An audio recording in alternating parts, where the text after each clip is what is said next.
Hello and welcome to the Ken McElroy Show. I'm your host, Danille, here with Ken. Hey guys, what's going on?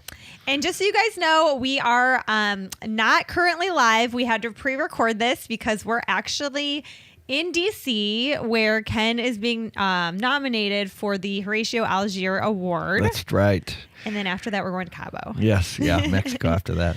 So we had to pre-record this. But we have a great show today. It's on how to fix your credit. And we have some really good suggestions here. Yeah, let's jump right in. So it's the topic is how to fix bad credit ASAP. But the interesting thing around credit is I think the credit industry has tainted everyone. So what I mean by that is, like, you actually don't need good credit to do stuff.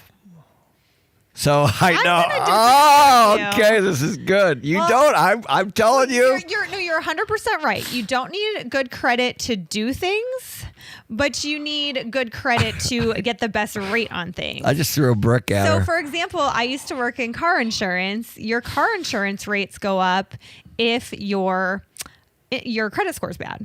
Yeah. Your home insurance rates go up if your credit score is bad. You can't get a bank loan if your credit score is bad. And if you can get one and it's not optimal, you're going to pay a higher rate. What pisses me off, though, is, because there's a lot of people that go through stuff, maybe a job layoff, maybe they get sick. There's all kinds of things, disruptions, call it. And that hurts their credit, and then all of a sudden they're penalized for a long time, and it drives me nuts because I don't think the system's fair. So are you one of those people that wants landlords to not be able to run credit checks on people in order for them to move in? No, it's a good question. So what I'm saying to you is this is why I know this topic is because as a landlord, I talk to the people, I see their credit, and they're good people. They're good people trying to fix stuff that happened to them in the past. They've made changes, or maybe it was something that they did not have control of. And it drives me nuts. So as a landlord, I don't charge more rent for somebody with bad credit, but a car dealer does, apparently. Yeah, but you won't let them move in if they have bad credit. Well, that's not necessarily true. No, you're wrong. You're wrong. So first of all, if somebody has bad credit, we dig into why. If it's medical, then we that's a different issue. If they've stiffed a bunch of landlords, of course, but there are ways to get around this, extra deposits and things like that. But they're deposits. It's the tenant's money. But we're not charging more rent. That's right. For sure. We're not discriminating because their credit score is low. So like a car dealer. Does that make sense? So I just threw it for a loop, guys. Kind of, but not really, because I know that, most landlords, including myself, when someone applies and they don't have credit, it's a yes or no decision. It's just... So listen, you're right. You have to have some kind of basis for, your history of paying people. I don't have a problem with that. But what it does do is it makes it worse for those people. And so what we do at the apartment level is, we unpack it. We have to. You have to sit. Every situation is different. So the pandemic kind of proved that. There were people that lost their jobs during the pandemic and were waiting for assistance or whatever. They're figuring out how to, maybe move in with a roommate or you just got to work with people. That's the point. Well, if you want to get better rates and do all that, you do need to improve your credit. I know what Ken's saying, but I don't know. I know that people reach out to me all the time with bad credit as a landlord because they can't find anywhere to live. I know. And you worked at a bank, so you saw it. Yeah. So I just feel like you should want to improve your credit because I have a feeling, I know that you won't be able to get a loan if you don't have good credit. And you may have trouble renting an apartment in the area you want to live if you have bad credit as well. Yeah. But if you want to buy real estate, it doesn't matter. Yes, it does. I disagree. You need a loan. That's what OPM is. Other people's money, baby. Yeah. Those with a 500 credit score. Good luck on raising money from other people. Anyways, I can go on and on and on about this. So there's things that you can do to raise your credit that a lot of people don't know about. So, and there's things you can do to drop your credit that a lot of people don't know about either. So I think it's important to go over things to raise your credit and things that are going to drop your credit that you might not know would do that. All right, let's hear them. So, for the first step is to run your credit report. Like a lot of people have not run their credit report. Very good point. Or they haven't done it in a long time because your credit, like if say you did something years ago and you had really bad credit, it might be improved because things do fall off, you know, all of that stuff. So it's important to see what your credit score is and what is bringing it down. And I think it's important to know there's no reason to pay for this. There's so many services that will do this for free. Like Equifax, I think will do one a year. A lot of them will do one a year. If you want to run it more often, you may have to pay, but that once a year, usually you can do for free. Walk me through the credit scores. Like what are, you know, if I'm walking into a bank, because I hear these thrown around a lot, like 800, 750, you know, what is a good score and what are we trying to solve? Typically 730 is what gets you the best rates. Okay. So typically you want a 730 credit score ideally. Okay. And so typically every bank's a little bit different, but in the 600s you can still maybe get a loan, maybe, but when you start hitting the fives, you just can't. That's when you get a co-borrower. Just like in real estate. Yeah, co-signer. Once again, good luck on that. So anyways, but it's interesting when you pull your credit report because sometimes there's things on it that aren't accurate. Yeah, this is a good point. This actually happens a lot. This is why you need, guys, just like anything, you need to manage your what people think your credit is. Yeah, because sometimes there's things on it that are all bringing the time. it down. All the time. And they might not be legit. And they actually, you used to not be able to dispute your credit score. This was probably 10 years ago when they started to allow you to do disputes. So when you do a dispute on your credit, you know, you can do this through the credit bureaus. There's a lot, yeah. But the company then only has 30 days to prove to the credit companies that is your issue, right? Yep. So they're busy and sometimes they don't get back. The point is though, but if you want to buy a house or a car or something, you need to be working on this 90 days ahead of it. Yes, 100%. But so on these things that are on your credit, you need to report all of them and make the company prove that you owe the money. Because if they don't do it in 30 days, it comes off. So they that's interesting. Yeah, so they have a month. So it's good to just dispute those things. The other thing is you might have little things on your credit that you didn't know about, or that like if you moved and you had a bill and it just went and you just never knew, or it could be something so minute. Like one of my girlfriends, she had like a $200 bill she owed to somebody on her credit that she didn't even know. So she paid that. Once that goes off your credit, then it boosts your credit score up. Yeah, that's a good point. The other thing that I found is my credit goes up and down because of my inquiries. Well, yeah. Well, we got to think of what I'm doing. I'm a high volume real estate investor. So I don't know how many accounts we open every month. I don't know how many deals we do every month, but a lot. We do a lot of big deals, of course, but we're always moving money around, always opening new bank accounts. And so there's all these pings on my. It does. That can make your credit go down very minusculely, but it can. It's one of those things where you checking your own credit every couple months isn't going to do that. But if you're like applying for all these different loans, like a car loan and a mortgage and another mortgage, then that will, because the credit company's kind of like, what, are you planning on taking out a bunch of money? Or, so it does kind of negatively impact you there. Yeah. And the credit scores, what the credit reports are pretty interesting. I mean, you can see like what your revolving balance is. You can see how much you owe to something. You can see if you've paid late. Yeah. And this actually has happened to me.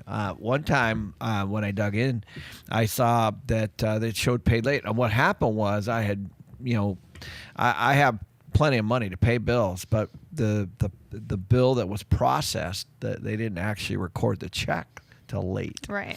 So then I had to call and call the company and say, listen, and they said, oh, we're sorry, and so what happened is they posted the check late, and then because I had mailed it in, this was back when I used to do checks, and all of a sudden I had to clean that up. Yeah, and late payments don't affect your credit very much, honestly. I mean, they do affect it negatively, but just because you're paying a little bit late, that isn't a huge ding on your credit, but that ding does last for 7 years. So even though it's a small ding, late payments do last for 7 years. You don't want to be paying your bills late. So what makes a credit score low? Well, hold on. We're getting to Okay, things. all Okay, right, this is all what this right. whole I'm thing's rattling about. her. Okay.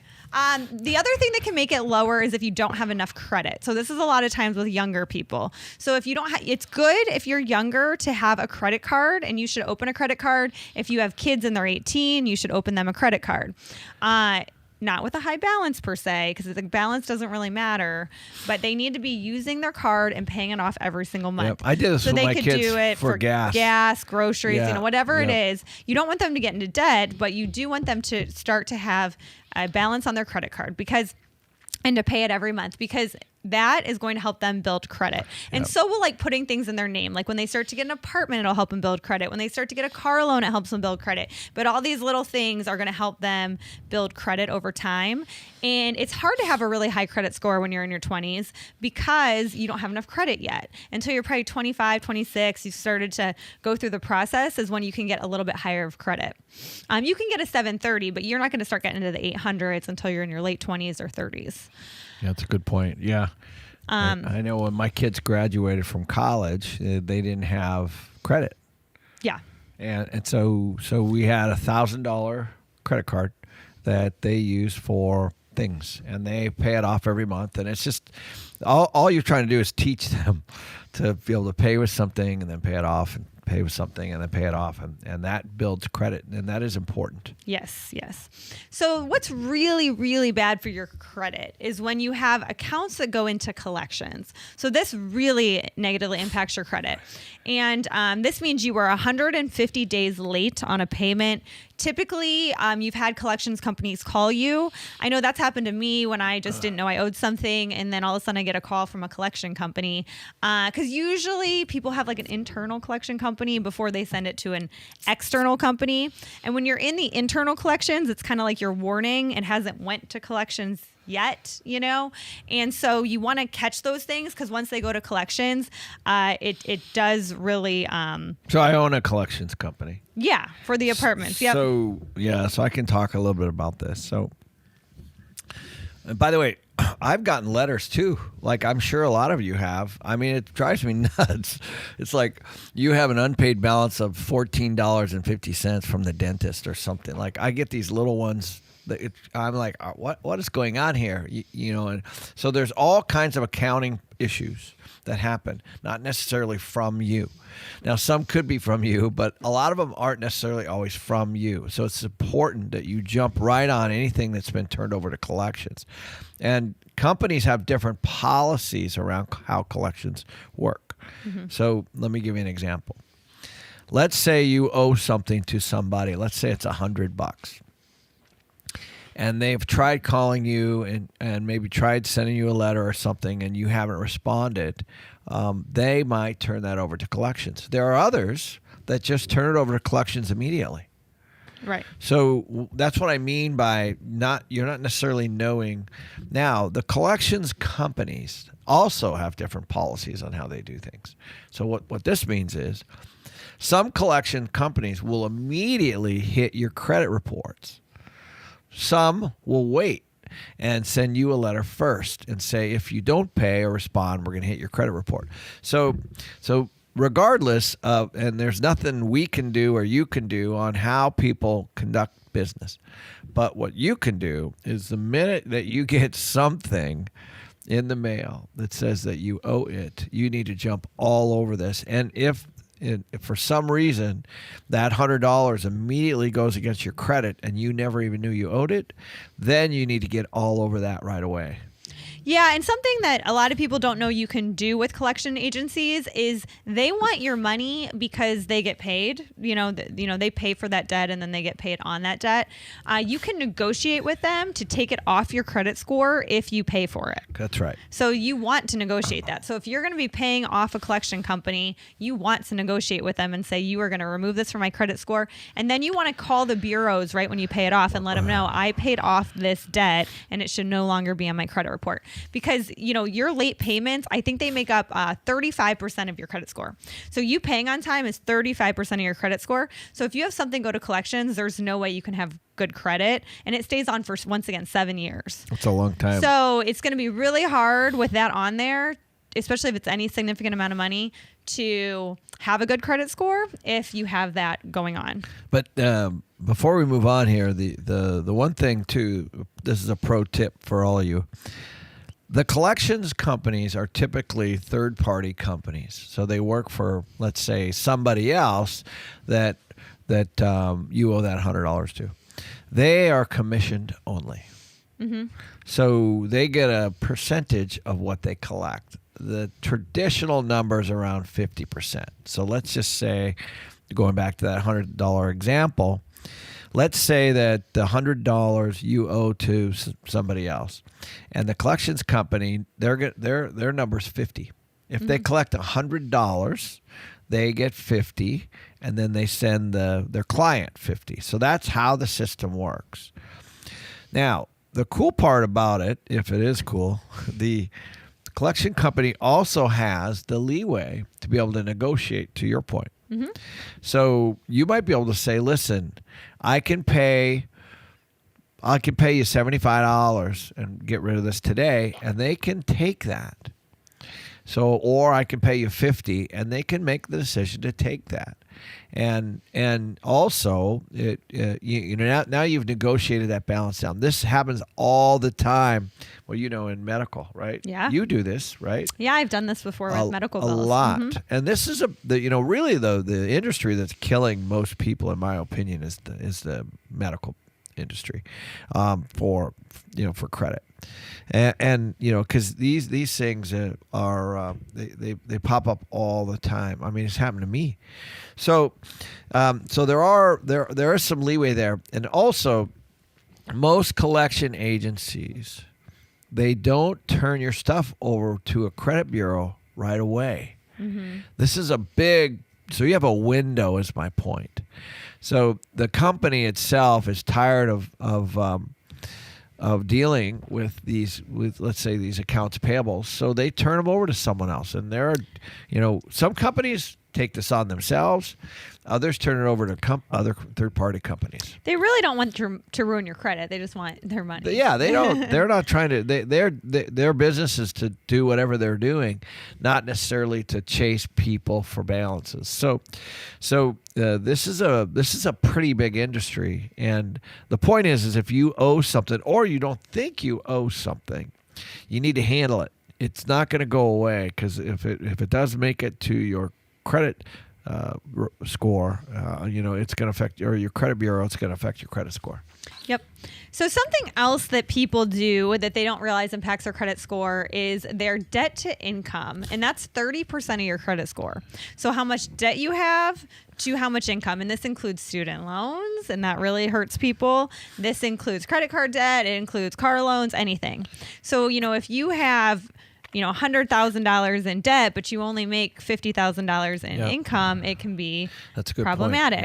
Yeah. So you're going to want every bank is a little bit different, but you're going to want to make sure that you have a good debt to income. And it's not really your full debt. It's like your payments, right? So like say your payments for the year are $20,000 and you make $100,000, that's going to be okay. But I think it's usually when that tipping point of about 50% of your debt payments for the year versus your income is when you start to get in trouble. So if you make $50,000 a year and you have $30,000 in debt payments, you're going to have a really hard time getting a loan because the banks aren't going to like that and your credit score is not going to like that. Yeah, it's a good point. Yeah, if you guys think about it, it's, as people lend you money for stuff, whatever it is, they're going to look at what your monthly payments are, right?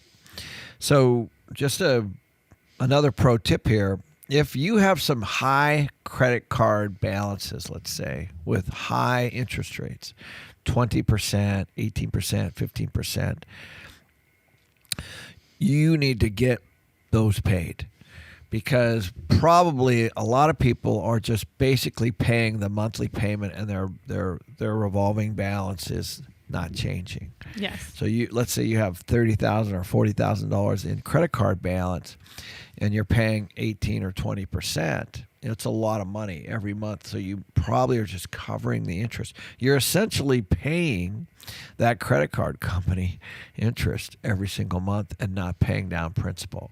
And so then when you so you have to figure out either to move that to a low interest option, which you definitely can do. So you can move credit card balances to, let us say, 15 or 18 or 20% to something that's zero. Like, think of these credit card companies that are trying to get you as a customer. You can move it over there, and then you can pay down principal because you're trying to pay down the balance.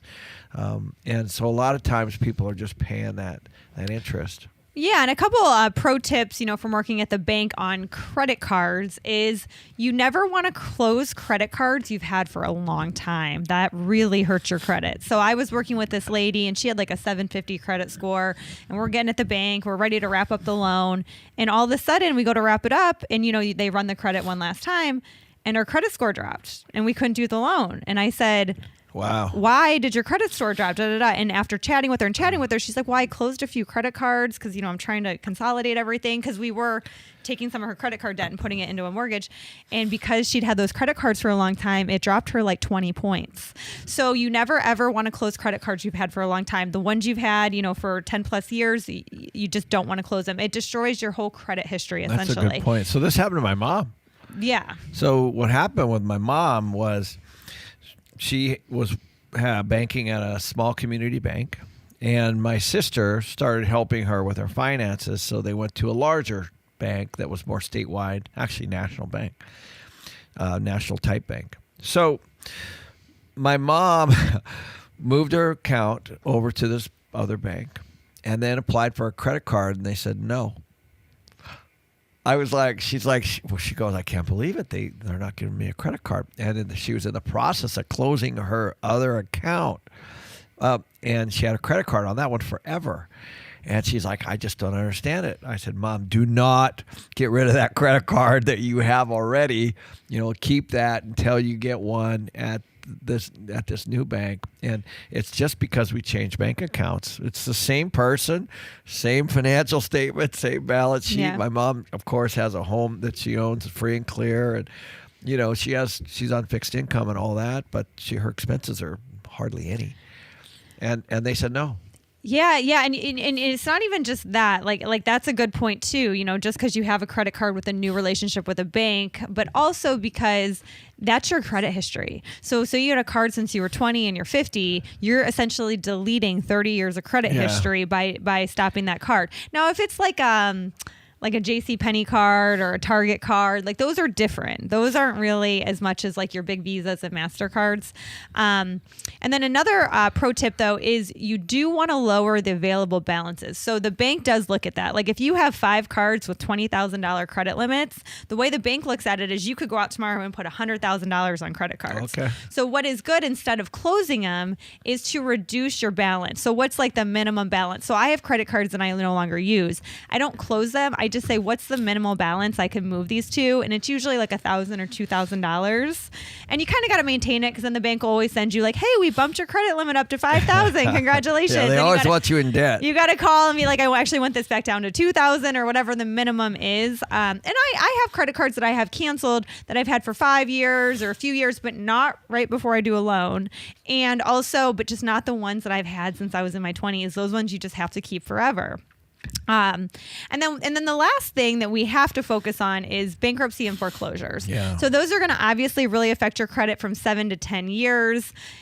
Really, the only thing you can do during this time, if you have a foreclosure or bankruptcy, is just pay all your bills on time and regrow your credit, because it's going to take 7 to 10 years to fall off, and you're just going to have to wait, and you're probably not going to be able to get a loan in that time. So that is your time to just accept it and rebuild. Yeah, this is something that you guys really need to consider. There's several kinds of bankruptcy. The ones that I'm most familiar with is 7 and 11. So Chapter 7 basically means screw you to everybody, and no one's getting paid.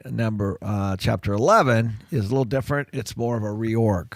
So, and there's lots of companies that can help you with this. I don't particularly know how they're priced or how good they are, but you want to try to avoid this if you can. You really do, especially. The only time you would want to do something like this is if you had some kind of a big credit judgment against you, like from a lawsuit.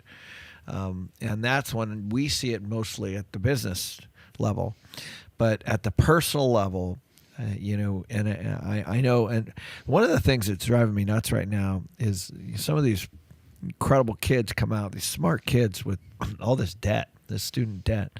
We have friends who are doctors, and your good friend's a doctor, and she can't really buy a house because she actually owes for her schooling. It's actually more than a house. Yeah.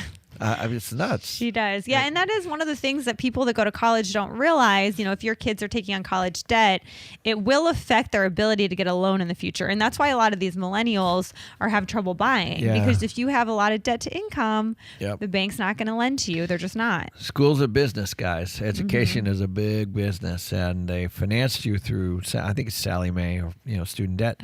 So it's just important to understand at some point that there's a call for that money, and and then you get into the spiral when you get out of school. It's hard for you to build credit. It's hard for you to build wealth if you're racking up debt and racking up credit that you can't pay, at some point you're going to be in a situation like you were talking about earlier, where we have very small income and very high revolving debt, and you'll never get out of it. And your friend, she's in her mid-30s, 40s, early 40s. She's in her early 40s.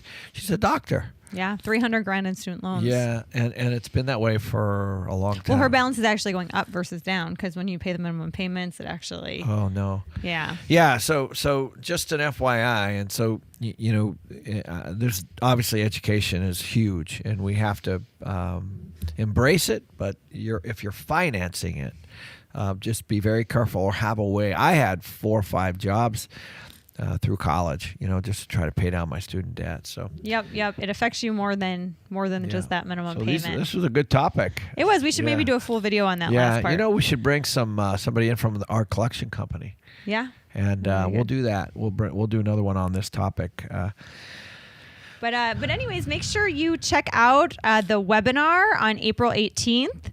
We have Rocky McKay. He is going to be talking about turning your homes or buying real estate for assisted living purposes. This guy's he's printing money right now. I mean, he's renting these bedrooms for $6,000, $7,000, $8,000 a month. A room. Yeah, per room.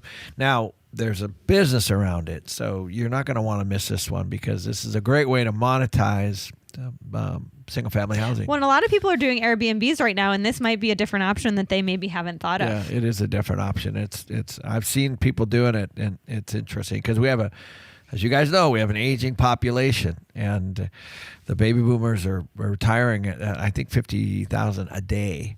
So this is a big market, and HOAs are usually have to be okay with this, because this is just tenants, long-term tenants. So it's going to be a good topic. Yeah. So KenMcElroy.com/webinar, April 18th at 5:00 Arizona time. See you guys there. All right. So see you guys next week. Cheers.